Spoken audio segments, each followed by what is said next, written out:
नमस्कार बच्चों, कैसे हैं।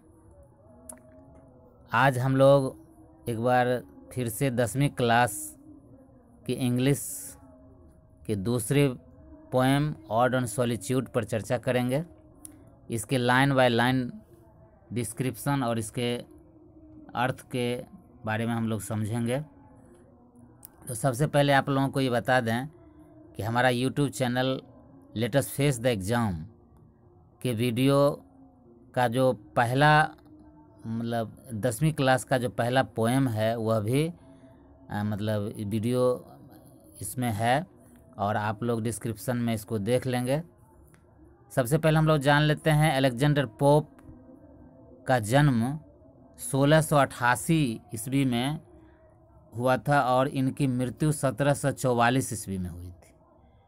Alexander Pope was one of the greatest satirists of the early 18th century. Alexander Pope was का मतलब थे one of the greatest सबसे महान, satirists का मतलब व्यंग्यकारों में, of the early 18th century यानी 18वीं शताब्दी के शुरुआती दौर के व्यंग्यकारों में इनका स्थान प्रमुख है। He was also a critic, वे एक आलोचक भी थे। क्रिटिक का मतलब आलोचक, यानी उसको हम समालोचक भी कह सकते हैं। समालोचक का मतलब है कि किसी भी विषय, किसी भी वस्तु के बारे में, उसके गुण दोषों के बारे में चर्चा करने वाले कवि थे। बट ही इज़ रिमेम्बर्ड, लेकिन वे याद किए जाते हैं चीफली, मुख्य रूप से एज ए सेटारिस्ट, एक व्यंग्यकार के रूप में उन्हें याद किया जाता है। This vein of his poetry is best expressed in The Rape of the Lock. This vein of his poetry is expressed, यानी इस तरह की जो कविता है वह सबसे अच्छी तरह से अभिव्यक्त हुई है। उनकी रचना है the rape of the lock. इस रचना में उनकी कविता सबसे अधिक अच्छी तरह से अभिव्यक्त हुई है। The denunciated and the epithets, two of his other famous works are essay on criticism. उनकी दो प्रमुख कृति हैं essay on criticism and essay on man, यानी essay on man और essay on criticism, ये दो उनकी मुख्य कृति और भी हैं। Odd is a poem. Odd is a poem. Odd एक कविता है एड्रेस्ड टू ए पर्सन और एन ऑब्जेक्ट, एक व्यक्ति या एक वस्तु को संबोधित करते हुए। यहाँ हम ये बता दें ऑड ऑन सॉलिट्यूड में ऑड जो शब्द है वह ग्रीक भाषा का शब्द है और इसका अर्थ होता है जब किसी व्यक्ति, किसी वस्तु को संबोधित किया जाता है तब उसको ऑड कहा जाता है। और यहाँ पर odd is a poem, odd एक कविता है एड्रेस्ड टू ए पर्सन, जो किसी व्यक्ति को संबोधित किया जाता है, और एन ऑब्जेक्ट या किसी वस्तु को संबोधित किया जाता है। The Greek word ode meant choric song generally accompanied by dance. Greek शब्द जो है ऑड, जिसका अर्थ होता है एक तरह से समूह नृत्य, कोरिक सॉन्ग यानी समूह गान, जनरली एक्कम्पनीड बाय डांस, सामान्य रूप से जो नृत्य है तो नृत्य के बाद, नृत्य के साथ चलने वाला जो सामूहिक गीत है उसको ऑड कहा जाता है। The term is presently used to refer to long.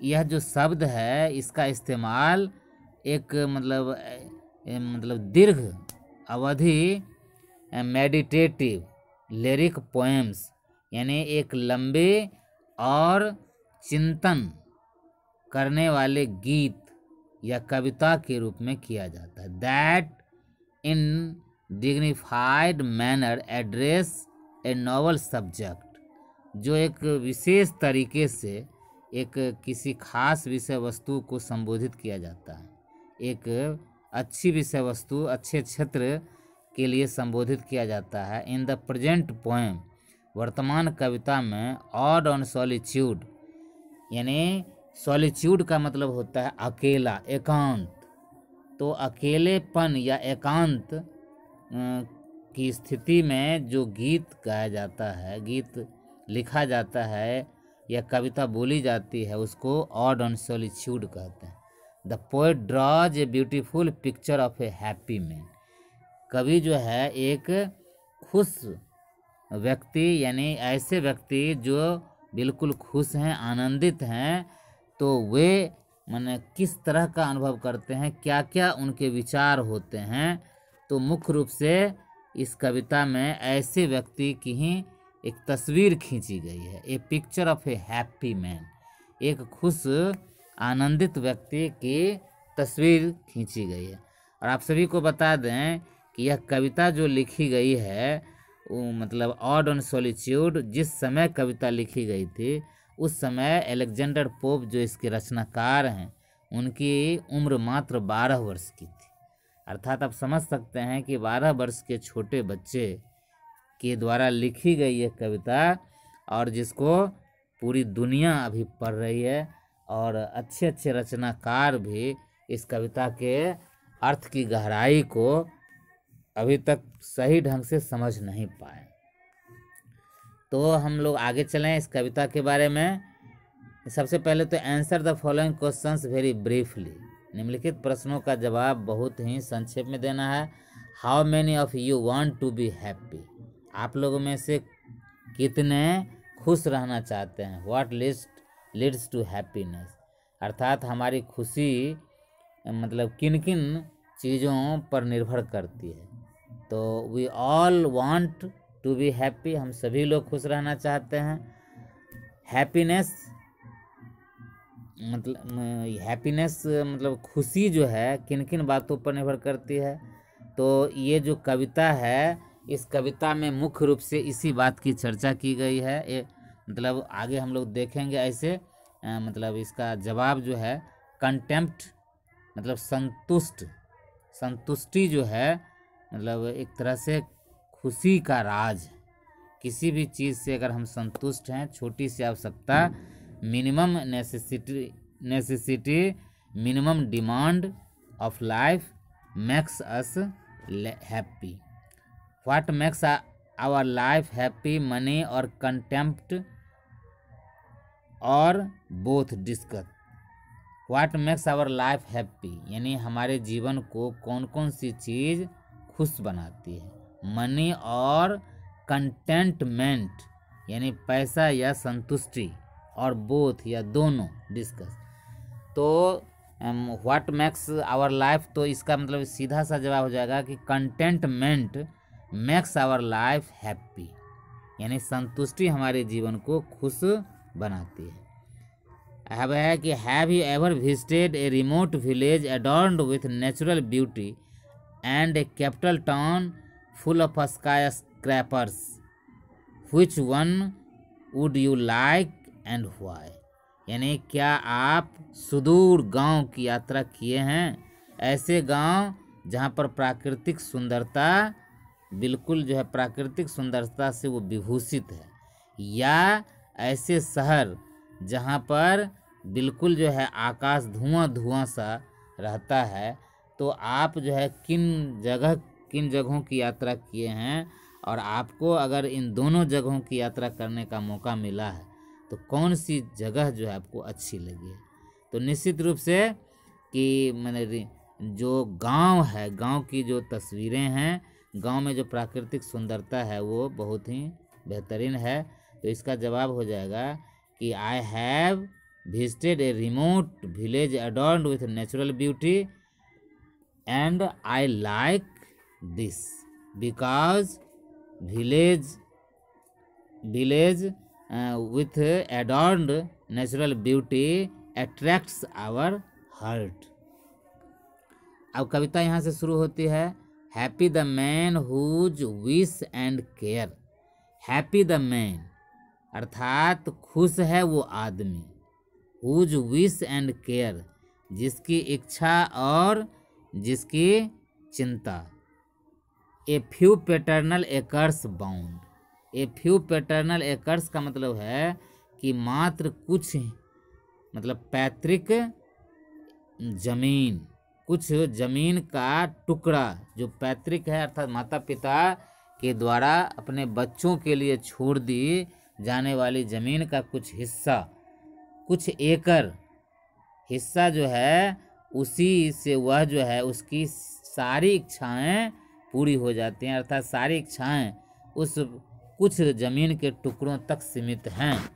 Content to breathe his native air, और जो व्यक्ति अपने जन्म गांव यानी जिस गांव में उन्होंने जन्म लिया, जिस जगह पर उन्होंने जन्म लिया, उस जगह की जो हवा है, उस हवा से में सांस लेकर के वो संतुष्ट हो।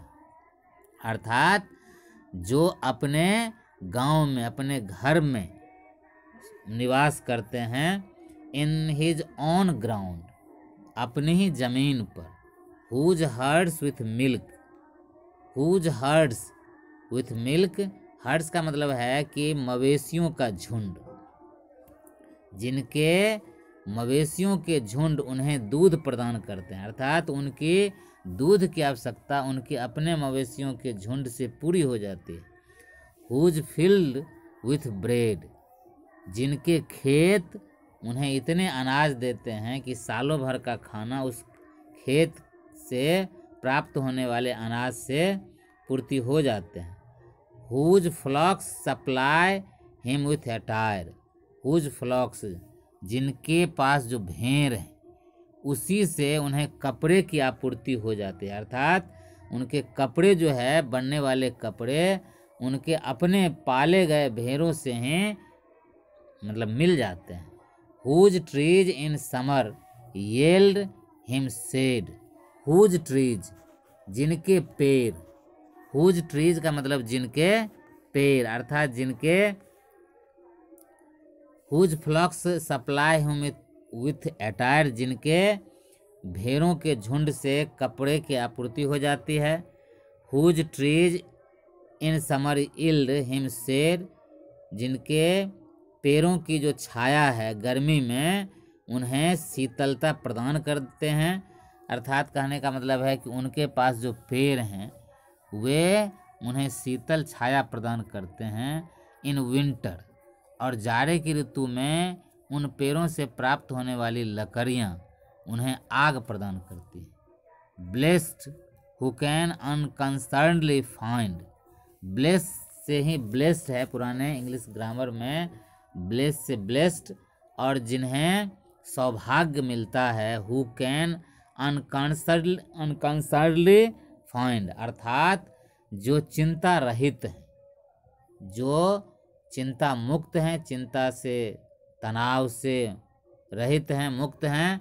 Hours days and years slide soft away, जिनके जीवन के घंटे, दिन और साल स्लाइड सॉफ्ट अवे, यानी वे बिल्कुल माने आसानी से खिसकते चले जा रहे थे, आसानी से बीतते चले जा रहे हैं, बिल्कुल मुलायम तरीके से, जिस तरह से बर्फ़ के मुलायम बर्फ़ पर जो गाड़ी है आसानी से फिसलती चली जाती है, उसी तरह से उनके दिन, घंटे, उनके साल जो है आसानी से बीतते चले जा रहे हैं, चिंता मुक्त।